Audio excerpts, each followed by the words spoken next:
Je ne sais pas pour vous, mais moi, j'aimerais vraiment être riche. J'aimerais vraiment avoir l'argent. Pas seulement l'argent, mais vraiment être riche.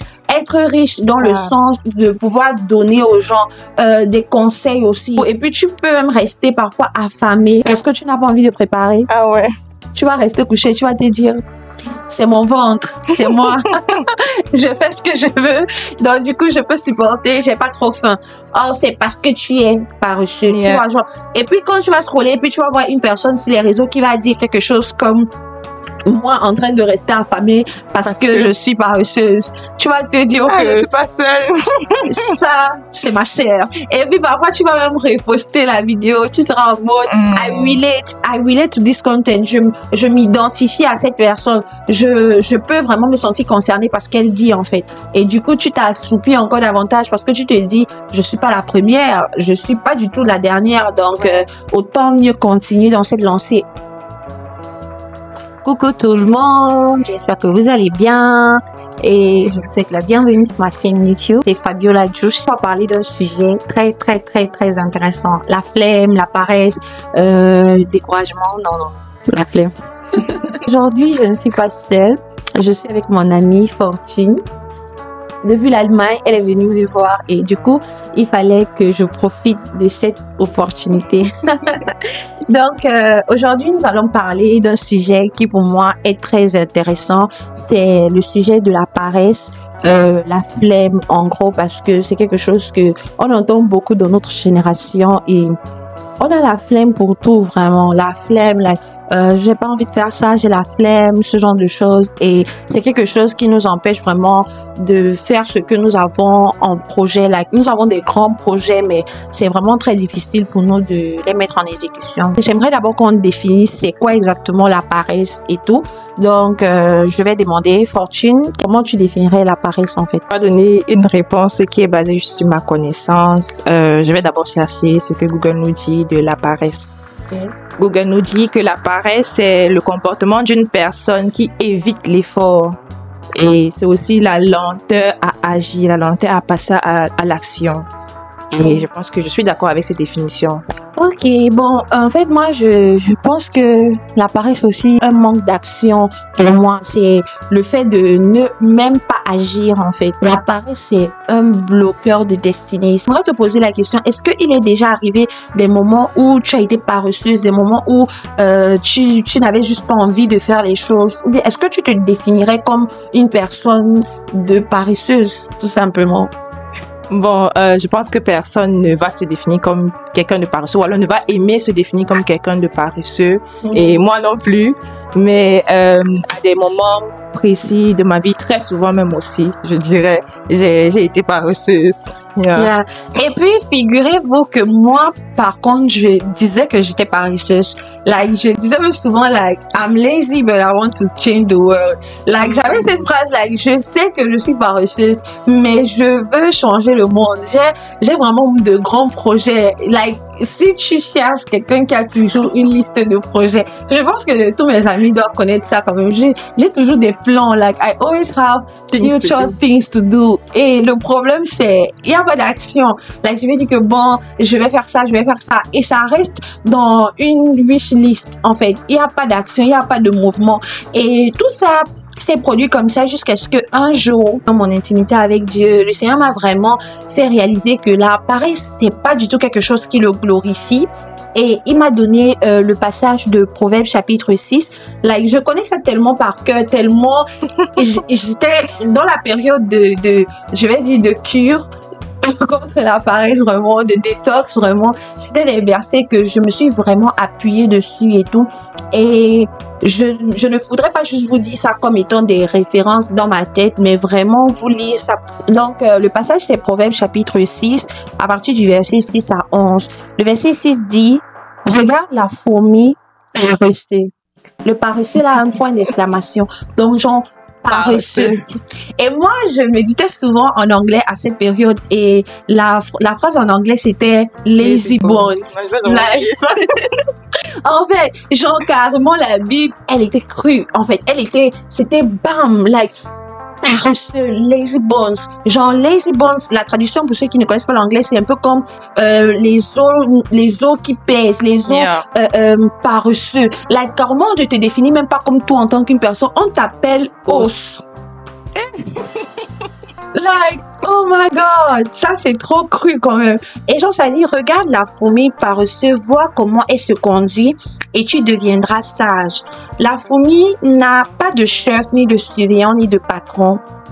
Pendant la bonne saison, elle amasse de la nourriture. Au moment de la récolte, elle fait des réserves. Et toi, paresseux, tu vas rester couché jusqu'à quand? Quand vas-tu te lever? Tu dors un peu, tu rêves un peu, tu restes un peu couché en te croisant les bras. Pendant ce temps, la pauvreté arrive comme un voleur et la misère vient comme un bandit. Mais là, ça, c'est la version parole de vie. Mais sinon, vous pouvez la lire en 8 secondes. Et vraiment, c'est genre un peu de croiser les bras pour dormir, un peu de subir et la pauvreté te surprendra comme un voleur. C'est vraiment... dans le premier aspect du verset, on dit va vers la fourmi. C'est une instruction, c'est pas quelque chose que tu dois juste lire comme ça. C'est genre va vers la fourmi et apprends, like, vois comment elle se conduit et devient sage. Apprends de la fourmi. Et nous avons grandi en Afrique. Je pense que dans les maisons, il y avait souvent les fourmis. Est-ce qu'il y avait quelque chose de particulier que tu avais déjà observé chez les fourmis quand tu les regardais? Bon, je pense qu'en observant les fourmis, ce que moi je prêtais plus attention, c'est que ils étaient toujours en rang. Genre, ils étaient en groupe et en ligne aussi, très ordonnés, si je peux dire ça comme ça. Ce que j'avais observé, c'était que elles pouvaient porter des poids beaucoup plus élevés que leur poids. Genre, parfois, quand je vais finir de couper mes ongles, j'avais remarqué, je sais pas ce qu'elle faisait avec mes ongles. Mais genre, je vais couper mes ongles, je vais manger du pain, ce genre de choses. Les miettes, tout ce qui sera là. Et figurez-vous qu'il n'y a même pas que les miettes de pain. Des fourmis peuvent porter un cafard. Est-ce que vous voyez ce que je veux dire? Like, c'est vraiment pour vous dire à quel point l'effort qu'elles fournissent dépasse 1000 fois leur taille. Et elles ne faisaient donc pas ça seules parce qu'elles étaient donc petites.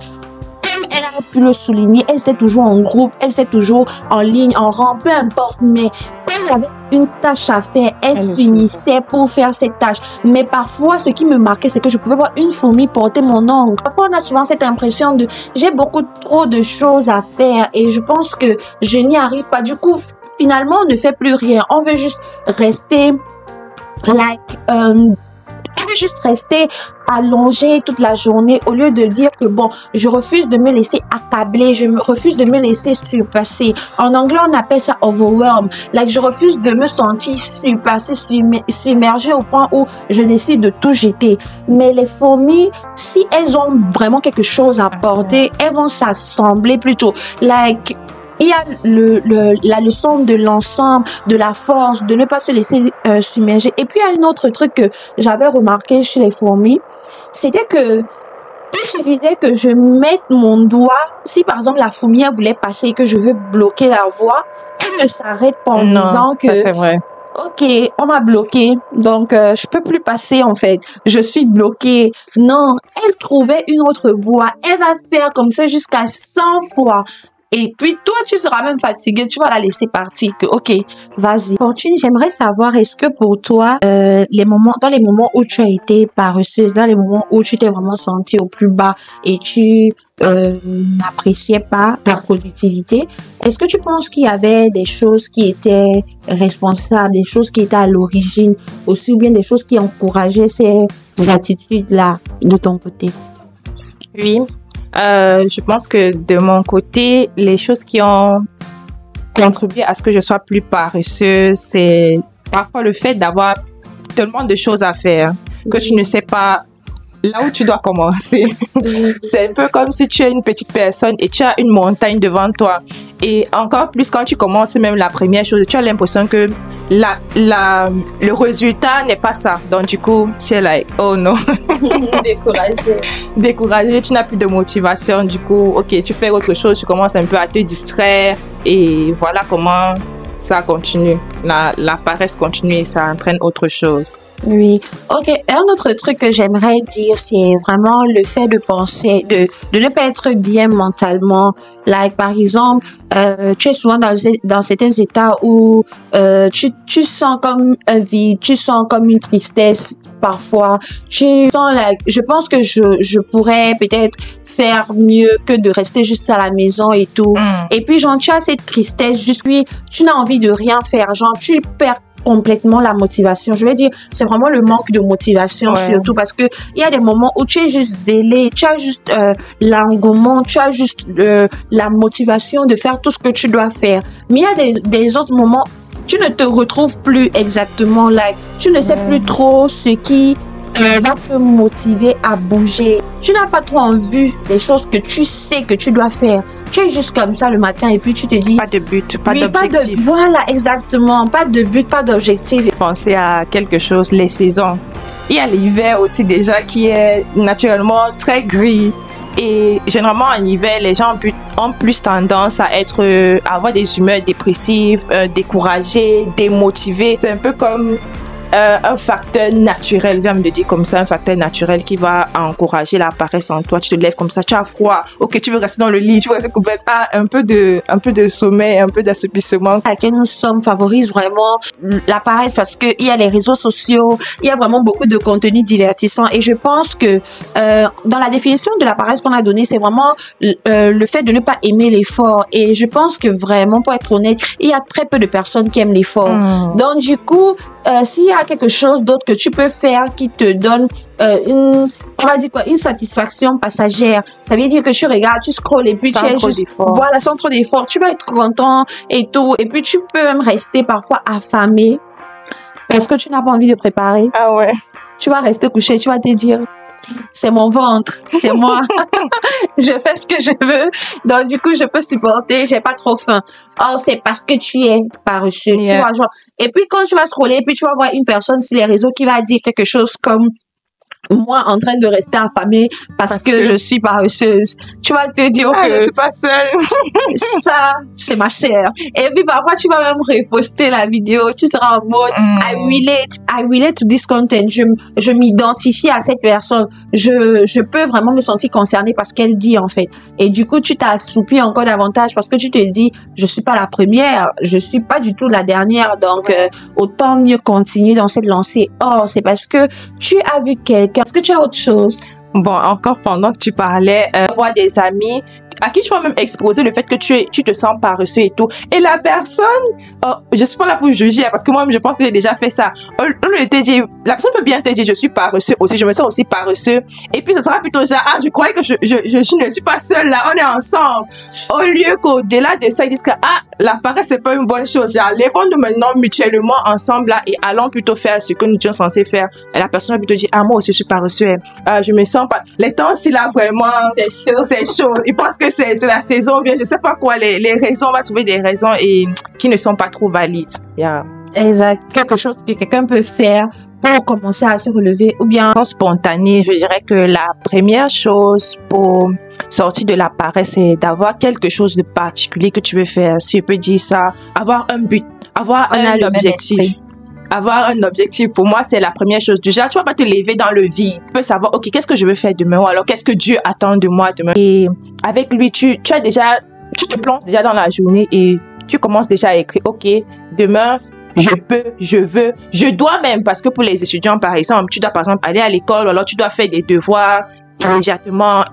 Tout ce genre de choses-là, c'est genre avoir un but, avoir un objectif précis. Ok. Un truc que moi je peux dire vraiment qui va te faire sortir de la paresse, c'est, je sais pas si tu es un enfant de Dieu, si tu es chrétien, si tu es quelqu'un qui croit en la Bible, je vais te recommander vraiment de choisir dans la Bible des versets comme Proverbe par exemple que j'ai mentionné, Proverbe chapitre 6, versets 6 à 11.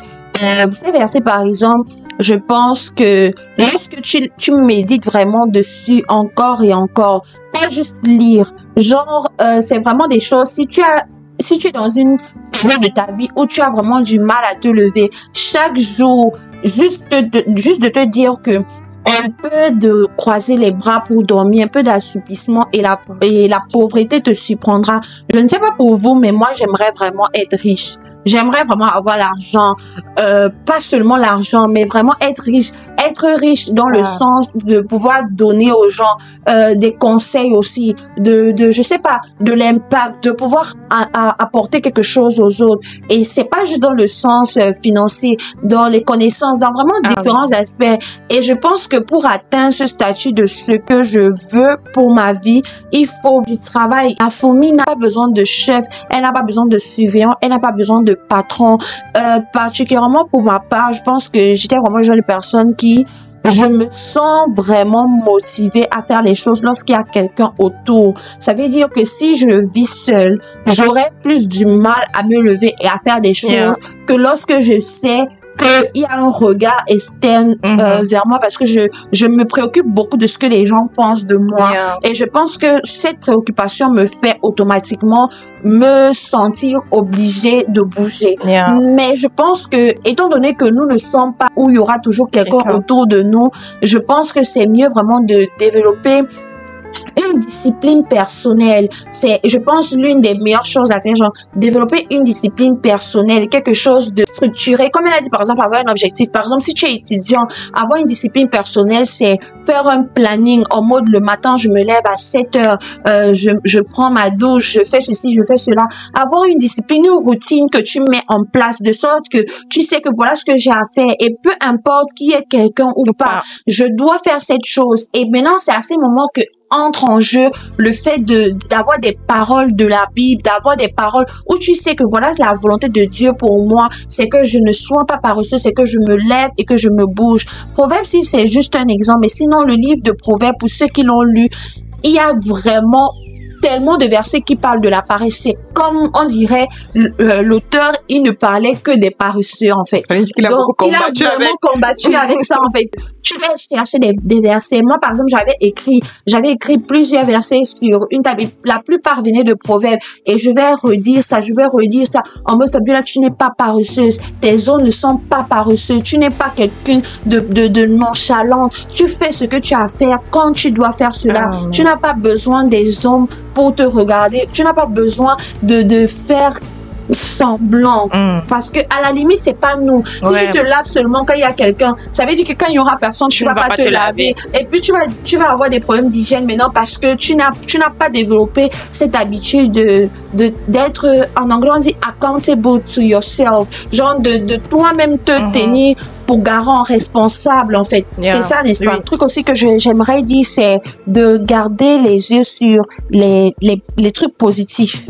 Les contenus positifs, les trucs encourageants, motivants, parce que on a dit tout à l'heure que c'est le fait de perdre aussi l'objectif, la motivation, le but. Par exemple, je prends un exemple. Si tu es étudiant et que tu dois étudier, parfois, tu te dis, il n'y a pas trop de problème, c'est pas mauvais de faire mon devoir à la dernière minute parce que le plus important, c'est que je remette un devoir. Si j'utilise ChatGPT ou peu importe l'intelligence artificielle que je vais trouver, du moment que j'ai fait mon devoir, c'est tant mieux. Mais il y a quelque chose qui se passe quand tu es un étudiant qui a une vision au-delà de juste passer ton examen. Moi, personnellement, quelque chose qui m'a vraiment boosté à mieux travailler à l'école, c'est le fait de toujours vouloir des bourses. Je sais pas si tu vois un peu ce que je veux dire. Sachant que tu peux pas avoir des bourses avec des résultats médiocres. C'est vraiment quelque chose qui, quand je ne travaille pas juste comme voulant. Regarde l'objectif qui est pour moi de finalement avoir la bourse à la fin de la journée. Et pour ça, je me dis, par exemple, j'aimerais avoir 15 de moyenne. Et puis, lorsque il y aura des moments où je me sens fatiguée ou découragée de travailler, je me rappelle en gros que j'aimerais avoir une bourse qui va me permettre d'accéder au prochain niveau d'études, pour ne pas avoir à payer mes études ou bien à dépendre de mes parents, de ma famille, ce genre de choses. Donc, c'est à ces moments que pour moi, le fait de regarder à l'objectif et juste de se remotiver, Un dernier truc que j'aimerais dire, c'est le fait de vraiment planifier. Comme elle a dit, par exemple, avoir un plan et tout, mais vraiment planifier dans le sens de mettre, en gros, qu'est-ce que j'ai à faire aujourd'hui, et quelles sont les dates limites, quels sont les trucs que j'ai à faire, les dates limites. Le truc que je peux dire pour sortir de la paresse, c'est de savoir définir les priorités. Parce que tu peux avoir aussi une tonne de choses à faire, mais les priorités ne sont pas les mêmes. Tu commences par les choses qui sont moins importantes et au fil du temps, tu te sens découragé. Là, on va prendre par exemple un exemple de tes objectifs journaliers. Tu peux avoir des choses comme par exemple défaire tes cheveux et faire un devoir. Et tu commences par défaire les cheveux. Et au fil du temps, tu es fatigué. Et au lieu de faire le devoir qui est très important, tu te retrouves en train de te reposer après avoir défait les cheveux et finalement, tu ne fais plus le devoir. Donc, et vu que voilà, on parle là de la paresse. Après avoir défait les cheveux, tu tombes dans une paresse pour ne pas continuer ou bien pour ne pas passer à l'action comme tu pouvais dire au début. Tu ne passes pas à l'action de faire le devoir qui est même plus important que défaire les cheveux. Donc, je dirais vraiment savoir définir des priorités et commencer par les plus importants. Parce que les gens qui disent par exemple que le fait de se féliciter aide à continuer, ça c'est peut-être pour eux. Mais pour ma part, comme je disais, chaque fois que je me dis hey, tu as été persistante pendant une semaine, c'est bien. Oh, wow. On va se féliciter ou bien on va faire un truc comme ça, comme ça, comme ça. Je me dis après que bon, je peux même me permettre un break parce que je trouve que j'ai quand même vraiment tout donné. Et ces choses ne m'ont jamais aidé à être persévérante ou à être constante dans quelque chose que je commençais. La chose vraiment que je me dis, disons que tu as atteint peut-être 100 000 abonnés sur TikTok, au lieu de passer ton temps à regarder que, oh, j'ai même pas duré sur TikTok, j'ai déjà 100 000 abonnés, alors que il y a des personnes que je suis vraiment il y a longtemps, la personne n'a même pas encore 50 000 abonnés. Tu commences à avoir ce sentiment d'autosuffisance, d'autosatisfaction qui t'empêche vraiment de continuer sur la bonne lancée. Or, tu peux te dire que, ouais, comme j'ai atteint 100 000 abonnés, ça veut dire que 1 million n'est pas très loin. Et ce n'est jamais assez. En fait, ce n'est jamais assez.